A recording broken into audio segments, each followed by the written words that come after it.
The missile alerts started screaming at Prince Sultan Air Base just after midnight local time, and what happened next might be the beginning of the end of American military dominance in the Persian Gulf. Iran didn't target some remote outpost or symbolic location. They went straight for the crown jewel of U.S. air power in the Middle East, launching ballistic missiles at the single most important American military installation that keeps the entire region's security architecture functioning. This isn't just another attack in a long series of escalations.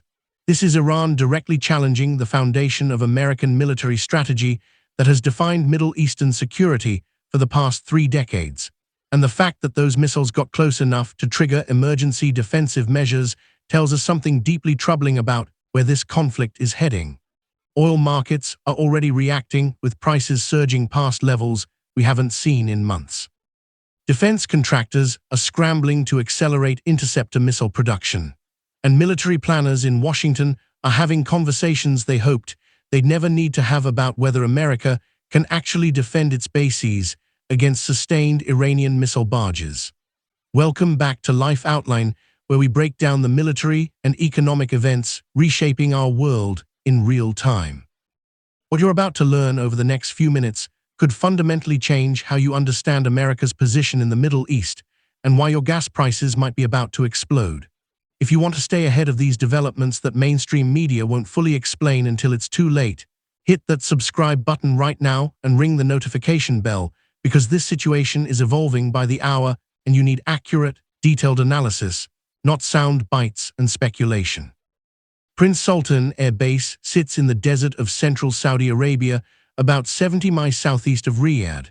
And if you've never heard of it before, that's partly by design. This installation represents one of the most significant concentrations of American military power outside the continental United States, but it operates largely outside public attention.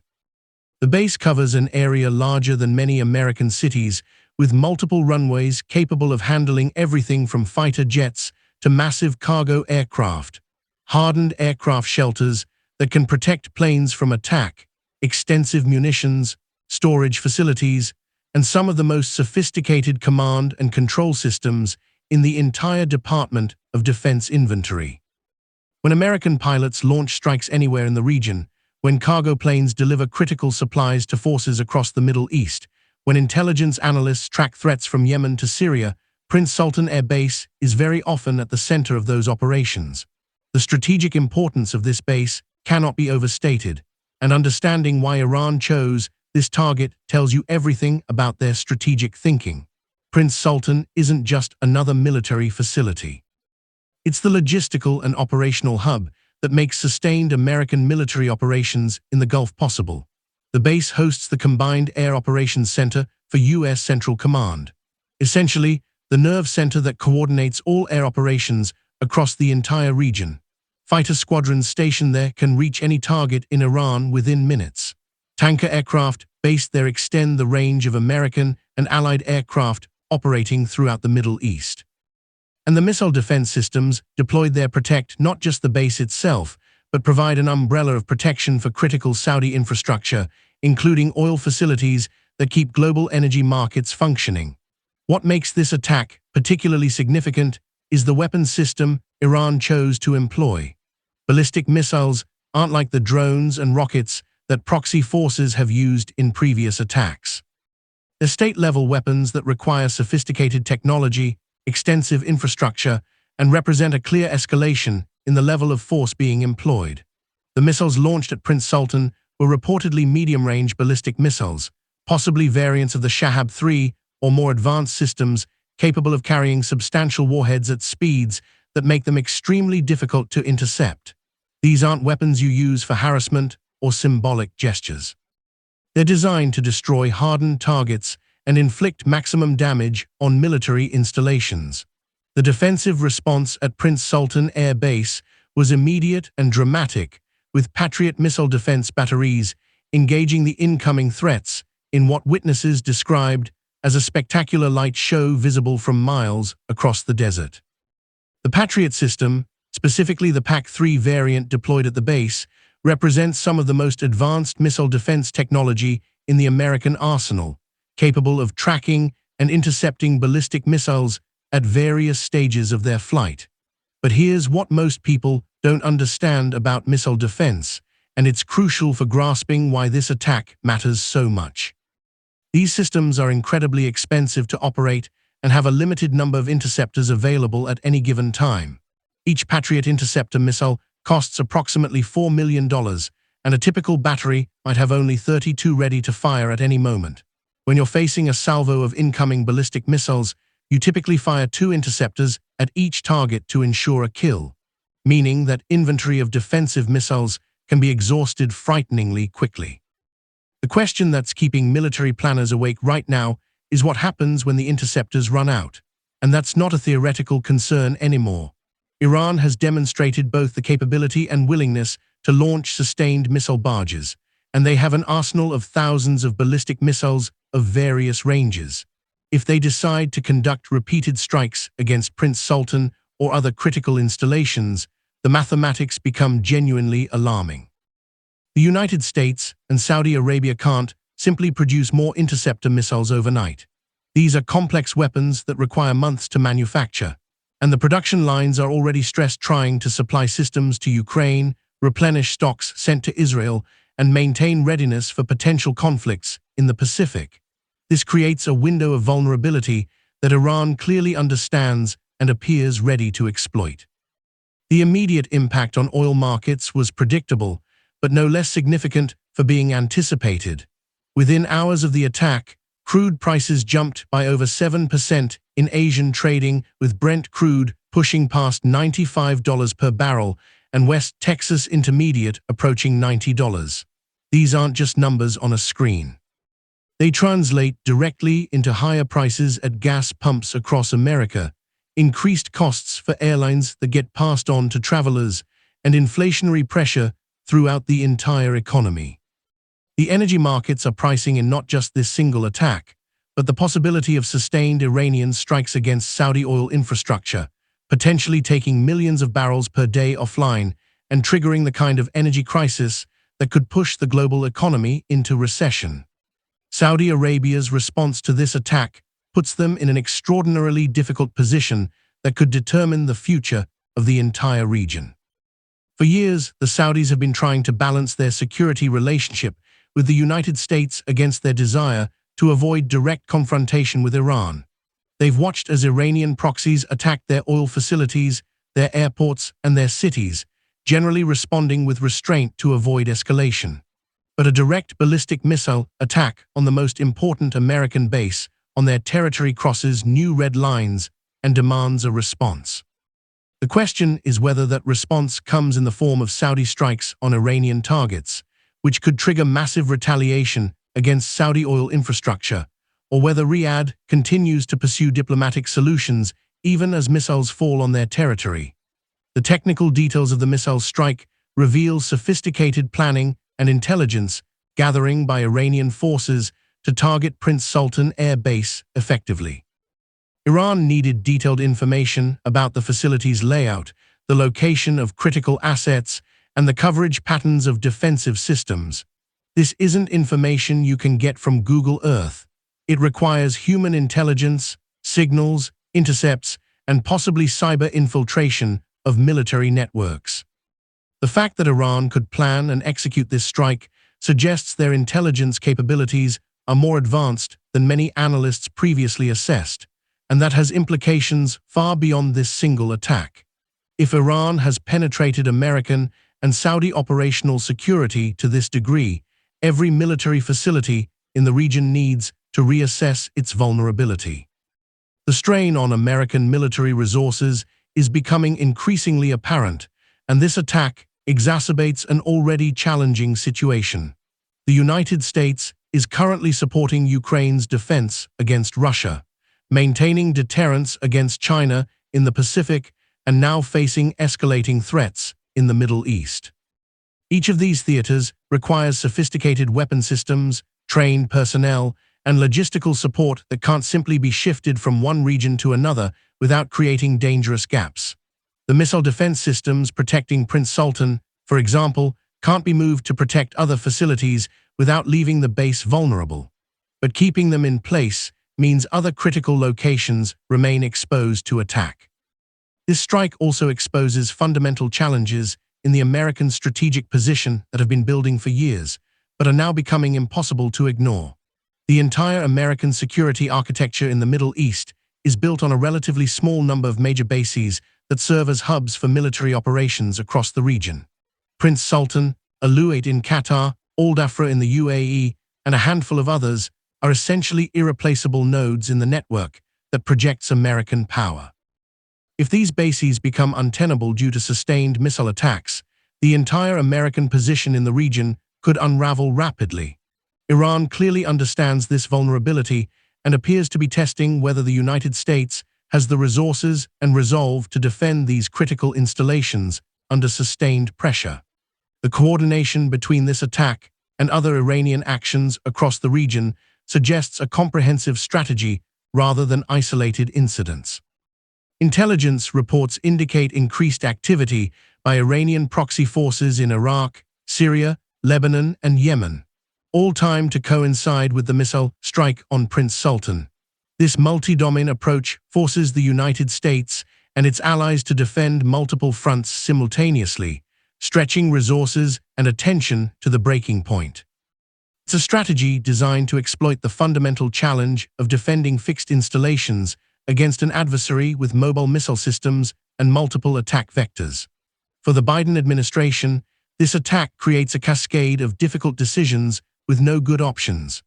Retaliating directly against Iran risks triggering a wider war that could devastate global energy markets and require military resources America doesn't have readily available. But failing to respond decisively could embolden Iran to conduct more aggressive attacks and might convince other adversaries globally that American security guarantees can be challenged without serious consequences. The political pressure from Congress, where both parties are calling for strong action, adds another layer of complexity to an already impossible situation. The technological implications of this attack extend beyond immediate military concerns to questions about the future of warfare itself. Iran's ability to strike precisely at long range with ballistic missiles demonstrates that relatively modest military powers can now threaten sophisticated adversaries in ways that would have been impossible just a generation ago. The proliferation of precision strike capabilities means that the era of untouchable American bases projecting power with impunity may be ending, replaced by a more complex and dangerous reality where every military installation is potentially vulnerable to devastating attack. The human element of this crisis often gets lost in discussions of strategy and technology, but it's crucial for understanding what's really at stake. Thousands of American service members are stationed at Prince Sultan Air Base, along with contractors, allied personnel, and support staff. These are real people with families back home serving in what has suddenly become one of the most dangerous postings in the American military. The stress of operating under constant threat of missile attack, the exhaustion of maintaining maximum readiness day after day, and the knowledge that defensive systems might not stop every incoming missile takes an enormous psychological toll that affects readiness and effectiveness. The economic ramifications of sustained attacks on Saudi facilities could trigger a global crisis that makes previous oil shocks look mild by comparison. Saudi Arabia produces approximately 10 million barrels of oil per day, representing about 10% of global supply. If Iranian attacks take even a portion of that production offline, the resulting price spike could push oil well above $150 per barrel, triggering inflation throughout the global economy, potentially causing a recession in energy-importing nations and fundamentally reshaping geopolitical relationships as countries scramble to secure energy supplies. The strategic petroleum reserves that America and other nations maintain would provide only temporary relief, and the Biden administration's options for increasing domestic production are limited by infrastructure constraints and the time required to bring new capacity online. The response from American allies in Europe and Asia has been notably muted, reflecting their own complex calculations about the risks of escalation. European nations are already dealing with energy challenges related to the Ukraine conflict and are deeply concerned about anything that could further disrupt energy markets. Asian allies like Japan and South Korea, almost entirely dependent on Middle Eastern energy imports, face potentially catastrophic economic consequences if the situation spirals out of control. This lukewarm allied support constrains American options and potentially emboldens Iran to push further, calculating that Washington won't risk unilateral action without strong international backing. Looking at the broader strategic picture, this attack represents a potential turning point in the four-decade competition between the United States and Iran for influence in the Middle East. Iran appears to be gambling that American military resources are stretched too thin, that domestic political divisions limit Washington's ability to sustain military operations, and that the economic consequences of a wider conflict would be unbearable for the global economy. Whether this calculation proves correct will determine not just the outcome of the current crisis, but the future balance of power in a region that remains critical for global energy security. Despite years of talk about pivoting to other theaters, the intelligence community is working overtime to assess Iran's next moves. But the challenge of predicting Tan's actions has proven consistently difficult. Iran's decision-making process involves multiple power centers, including the supreme leader, the Islamic Revolutionary Guard Corps, the regular military, and various political factions, each with their own interests and risk tolerances. This complex internal dynamic makes it difficult to predict whether Iran will escalate further with additional strikes, pause to assess the impact of their actions, or potentially seek diplomatic off-ramps to avoid triggering a massive American response. The role of regional powers like Turkey, Egypt, and Pakistan in this crisis could prove decisive, but remains uncertain. These nations have their own complex relationships with both the United States and Iran, and their responses could either help contain the conflict or contribute to its expansion. Turkey, in particular, with its NATO membership, but increasingly independent foreign policy, could play a crucial mediation role or could exploit the chaos to advance its own regional ambitions. The positions these powers take in the coming days will significantly influence whether this crisis escalates into a regional war or finds a path toward de-escalation. As American military commanders evaluate their options, they face constraints that would have seemed unimaginable during the height of American power projection capabilities. The inventory of precision-guided munitions has been depleted by shipments to Ukraine and Israel. The readiness of naval assets has been degraded by extended deployments without adequate maintenance, and the availability of ground forces is limited by commitments in Europe and the Pacific. These practical limitations mean that even if political leaders decide on military action, the scope and duration of operations would be constrained by physical realities that adversaries clearly understand. The cyber dimension of this conflict remains largely hidden from public view, but could prove decisive in determining outcomes. Both the United States and Iran have sophisticated cyber capabilities that could be deployed to disrupt military operations, critical infrastructure, or economic systems. A major cyber attack accompanying physical strikes could multiply the impact of conventional military operations, potentially crippling defensive systems, disrupting communications, or causing cascading failures in critical infrastructure. The fact that neither side has yet unleashed their full cyber capabilities suggests both are keeping options in reserve. But that restraint might not hold if the conflict continues to escalate. This attack on Prince Sultan Air Base isn't just another incident in a long-running regional conflict. It's a direct challenge to the fundamental premises of American military strategy in the Middle East. The ability to maintain a small number of heavily defended bases from which to project overwhelming air power has been the cornerstone of American regional security policy since the Gulf War. If that model is no longer viable in the face of precision missile threats, the entire American approach to Middle Eastern security needs to be reconsidered. That's not a process that can happen overnight. And in the meantime, American forces and interests remain vulnerable to an adversary that has clearly decided the benefits of aggression outweigh the risks of retaliation. The coming days and weeks will likely determine whether this attack marks the beginning of a wider regional war or serves as a wake-up call that leads to diplomatic engagement. The choices made by leaders in Washington, Tehran, Riyadh, and other capitals will shape not just the immediate crisis, but the long-term trajectory of Middle Eastern security and global energy markets. For those of us watching from the United States, understanding these dynamics isn't optional.